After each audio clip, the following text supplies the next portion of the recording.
हाँ, कालों का काम था कि जहाँ पैर लग गया ना मुर्गे को दूसरे को, वहाँ उसने उसको उठने नहीं देना।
अच्छा जी, पाकपतन शरीफ आए हैं, इधर मैंने कहा हाज़री लगवा लें जी, वो खरीद के फातिहा शरीफ कह लें। तो मैंने कहा आप लोगों को भी ज़रा सा करवा दें, दीदार करवा दें।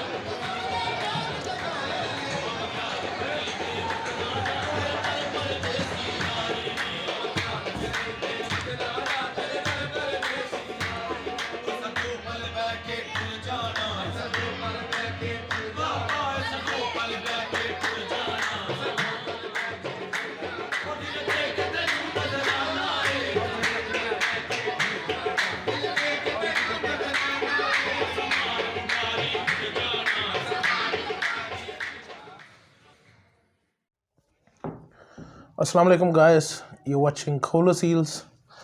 जैसा कि आपको पता है कि रिसर्च करना जो है ना मेरा एक मशगला बन चुका है जब से मैं यूट्यूब की तरफ आया हूँ। पहले इतना नहीं था, सिर्फ शौक के वाले से बातें होती थी, शौक को सीखते थे। पर जब नस्लों की बात आती है, पाकिस्तान में ढेर सारी ऐसी नायाब नस्लें हैं जो कि अब मैं कह सकता हूँ एक्सटिंक्ट हैं, मतलब रेड रह गई हैं और बिल्कुल चंद हाथों में रह गई हैं, जिन्होंने अपने वक्तों में शोहरत पाई। ठीक है, और जब इनको हम डिग करना शुरू करते हैं इनकी हिस्ट्री के ऊपर, तो काफ़ी चीज़ें और काफ़ी मालूमाती चीज़ें भी हमें जो है ना वो नहीं मिलती हैं हमें। ठीक है, नहीं भी मिलती। ठीक है, तो इस सिलसिले में मुझे जो है ना ये रिसर्च मुझे पाकपतन लेके आई है, और जिनके पास मैं आया हूँ इंशाल्लाह आपने शायद ना सुना हो इनके बारे में पहले, पर अब आप सुनेंगे और इनसे जो है ना मज़ीद जो कमी बेशी की इंफॉर्मेशन है वो उम्मीद है कि हमारी जो इनसे कंप्लीट हो जाएगी इधर। ठीक है जी, तो हम आए हैं जी, ये उस्ताद हैं, उस्ताद सोना जी। ठीक है, अपना तारुफ आप ही कराएंगे। नाम तो मेरा अब्दुर्रऊफ है जी। अच्छा, तो जो ये नाम रखा मास्टर सोना, ये दीवान साहब ने रखा था। ये दीवान साहब ने रखा था मास्टर सोना? हाँ जी। अच्छा जी, क्योंकि मैं उनके मुखालिफ था जी, और शुरू से आखिर तक वो तो इंशाल्लाह अल्लाह ताला को प्यारे हो गए जी। तो लड़ाई होती थी मुर्गों की, तो मेरा एक फन, लड़ाई का फन होता है। कैमरे को देख के आपने बात करनी है? हाँ जी। ठीक है, लड़ाई का एक फन होता है जी, वो फन मेरे पास मौजूद था। अच्छा, मुकम्मल मौजूद था। तो मैं अक्सर अल्लाह ताला मेरे बने से जीत जाता था। स्टॉप। तो मेरा लड़ाई का यानी ऐसा था मिलाल कि हर लोग खुश होते थे, हर बंदा खुश होता था कि मास्टर सोना मुर्गा लड़ा रहा है। मतलब आप जो सा दीवान साहब के खिलाफ जो सा मुर्गे लड़ाते थे? खिलाफ लड़ता था जी। हाँ जी, और उन्होंने आपका निकनेम रखा मास्टर सोना? मास्टर सोना। मतलब मुखालफत में भी प्यार होता था? उन्होंने कहा मास्टर सोना ही है, सोना ही है जी। वो दीवान साहब ने जो ये नाम रख दिया मेरा, तो वो सोना हो गई। मगर वो बंदे ऐसे थे कि वो गुस्सा नहीं करते थे। गुस्सा नहीं करते दीवान साहब को होता ना मुखालिफ बंदा, तो मैं जीत गया तो वो गुस्सा करेगा नहीं, वो आदमी ऐसे थे कि गुस्सा नहीं करते थे। गुस्सा नहीं, नवाब आदमी थे, गुस्सा मगर उनमें नहीं था। हर बंदे से प्यार मोहब्बत हर चीज़ करते थे। जब लड़ाई होती थी तो फिर कहते ठहरो भाई ठहरो, वो लड़के को आ जाने दो। हाँ जी, मैं जाता हूँ पेड़ पर जहाँ ताड़ियाँ लग जाती थी, तुम्हारा सोना आ गया। अल्लाह ताला की मेहरबानी थी जी, बस चलो शौक में नाम था जी।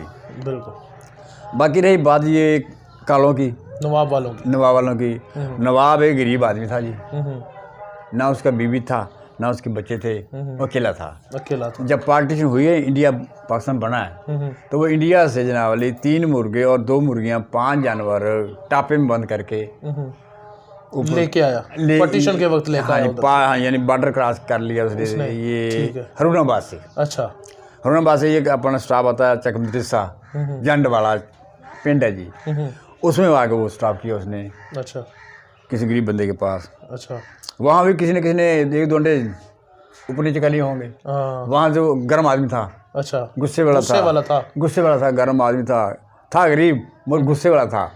तेरे पास रहा महीना, तेरे से लड़ पड़ेगा। वहाँ से मुर्गी उठाएगा, बंद करेगा, भाग जाएगा और मेरे पास आ जाएगा। मेरे पास थोड़ा गर्मी खाई है तो आपके पास चला जाएगा। उसका यही मिशन था। जब उधर से वो दोनों थोड़ी उसकी गड़बड़ हुई तो वो वहाँ से उठ के यहाँ आरा वाला एक चक्का वहाँ आ गया जी। अच्छा, वहाँ से गर्मी सर्दी हुई तो यहाँ पापड़ एक नाई था, उसके पास आ गया जी। अच्छा, मुर्गे उठाए हुए साथ? मुर्गे, हाँ, मुर्गे साथ। अच्छा, मुर्गे साथ रहता था।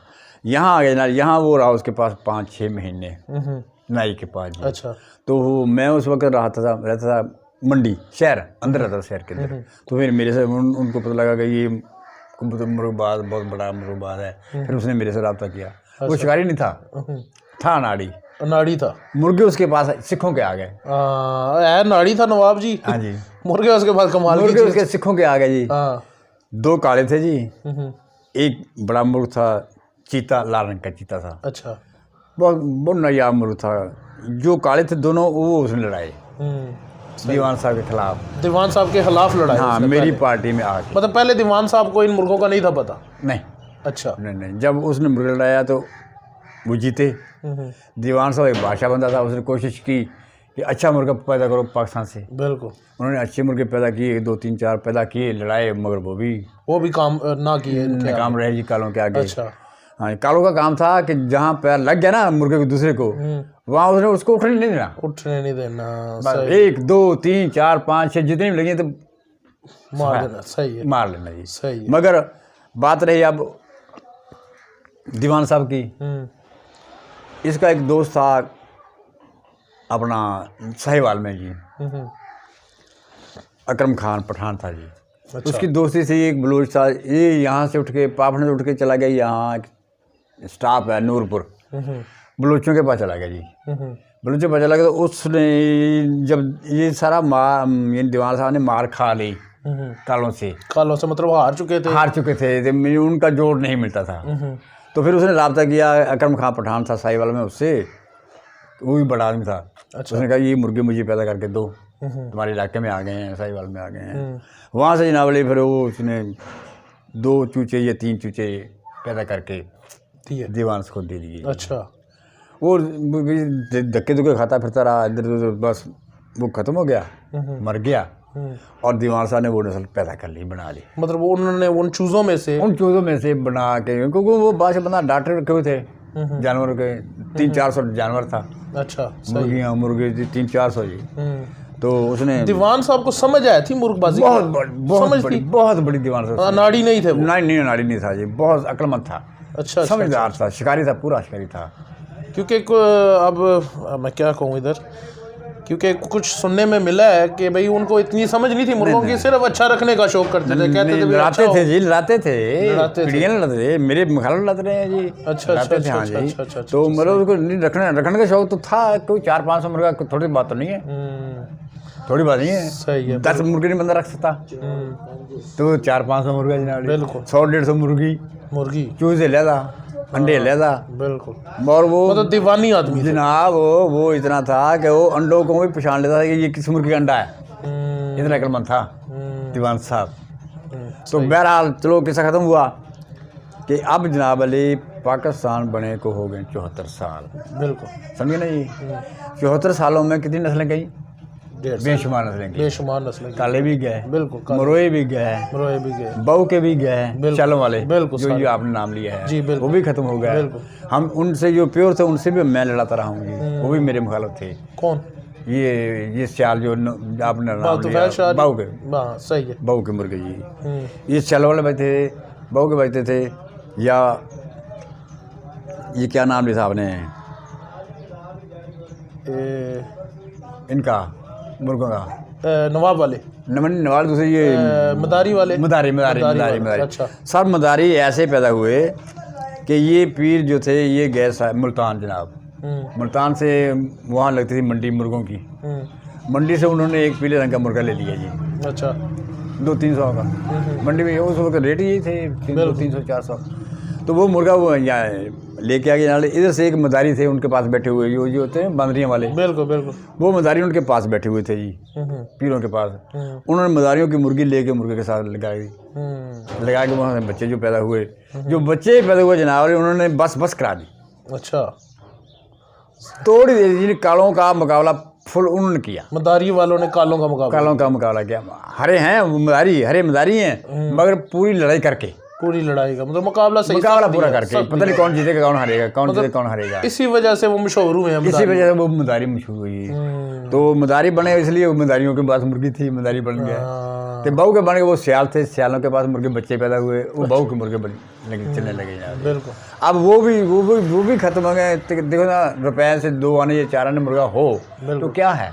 बिल्कुल वो कुछ भी नहीं है, निशानी रह गई है बस। हाँ जी, लसानी जो है वो किसी के पास शायद कोई पर हो, बिल्कुल, मगर वो भी खत्म है। बिल्कुल। ये जो दूसरे ये क्या नाम मुर्गे हैं किसा क्या है, ये तकरीबन नस्लों के हिसाब से तो बिल्कुल ये शौक खत्म हो गया। अच्छा, नवाब वालों की चूंकि हम बात कर रहे हैं तो आपने तो जाहिर बात है अपने हाथों से लड़ाए भी। मैंने खुद। आपके पास कैसे आए?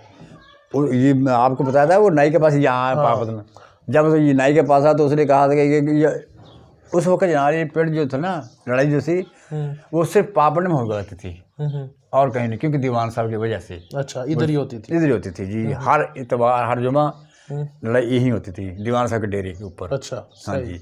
तो जब वो यहाँ आया ना, उसको पता लगा ये जोड़ तोड़ ये हैं वो हैं, तो वो मेरे साथ मिल गया नवाब। सही हो गया। उसने कहा भाई मेरे मुर्गे तुम लड़ाओ। अच्छा, आप लड़ाओ। हाँ जी। फिर वो दोनों मुर्गे मिलने रहे आगे। फिर उसके बच्चे पट्टियाँ पट्टे, तो वो सर उसने कहा कि मेरे मुर्गे तुम लड़ाओ। हाँ जी। फिर वो मुर्गे नावल मैंने दीवान साहब के खिलाफ लड़ाई। अच्छा। और उन्होंने रिकॉर्ड तोड़ी, जैसे नाम सारी दुनिया में नाम चलता रहा। उन्होंने रिकॉर्ड तोड़ दिया जनाब, हरे ही नहीं। हाँ, तो ये लड़ते इनकी लड़ाई कैसी थी? सीधी लड़ाई, जहाँ मुर्गे ने पैर जहाँ मान लिया पैर वहाँ उसने तोड़ देना। गला मार नहीं, हर मारते, सिर मारते थे, गला मारते, पट्टी मारते। मतलब किसी कार के मोहताज नहीं थे, इंतजार नहीं करते कि मुझे गल मिलेगा तो मैं फिर मारूंगा। परसों लड़ाई इधर हुई है ना वाली, एक मुर्गा बहुत अच्छा मुर्गा, उसको गला नहीं मिला, वो गल रह गया था। वो जो आगे था वो सिर मार रहा था। अच्छा। उसने वो गल वाले को मार लिया। सही हो गया। तो इनका वेट साइज इनका दरमियाने थे, बड़े निकल के नहीं थे। बड़े 3-3.5 किलो के थे बस नहीं है, 3-3.5 किलो, 3-3.5 किलो के थे। चौड़ी छाती, पीछे पतले, रंग लाखा काला, मोटे से लाखे, हाँ गर्दन लाखी, और यहाँ से थोड़े लाखे। तो ये अब जब नाम आता है ना हम शौकीनों के आगे, नवाब वाले काले, हमारे दिमाग में होता है कि स्याह काला। जी नहीं, स्याह काले नहीं, लाखे काले थे। अच्छा, खूबसूरत। हाँ, मोरे चेहरे वाले, नोक पतली पतली हुआ करती थी, मोटी नहीं थी। नोक पतली होती थी, बांग भी पतली होती थी। थी। तो नली कैसी होती थी? नली उनकी यानी हल्की सब्ज पीली ये नली थी उनकी। और सर के ऊपर उनके यहाँ एक निशान हुआ करता था, वो पर नहीं थे होते इधर। हाँ, जैसे गड़ा छोटा था। बिल्कुल। उनके सर के ऊपर, और जब मुर्गा बूढ़ा हो जाता था या मुर्गी बूढ़ी जाती थी तो यहाँ सफेद बाल आ जाते थे। सही है। ये निशान। तो ताज उनका कैसा? ताज उनका दरमियाना खड़ा हुआ ताज था, दरमियाना ताज था, खड़ा हुआ ताज, जो प्योर थे। हाँ जी। तो आगे क्रॉसिंग में आगे तो बड़ा कुछ हो जाता जी। आंख कैसी थी? आंख उनकी पीली आंखें थी, दोनों वाली। हाँ, जैसे ये नहीं कबूतर थे पीली आंखें, ऐसे पीली आंख, सुनहरी आंख, मतलब पेल।